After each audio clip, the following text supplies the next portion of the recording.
how to use Microsoft Word in Android phone. So if you want to use Microsoft Word in your Android phone, then what you need to do is first, you just need to simply open up your Microsoft Word application. Make sure that you've installed the application at first. Once you've installed, you need to open and make sure that you've logged into your account as well.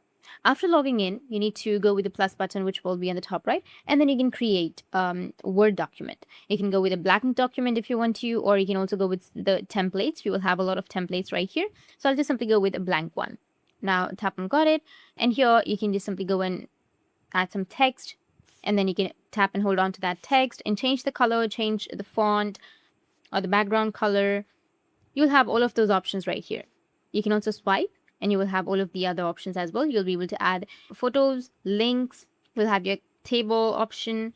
And once you've done with your document, you need to go with the top right, which has that three dots, and then you can go and share it or save that. You'll also have a read aloud option or dictation. You can also go with your settings if you want to and adjust some settings. So in this way, you'll be able to use Microsoft Word in Android phone. You just need to download it and log into your account. If you found this video helpful, hit the subscribe button, and thanks for watching.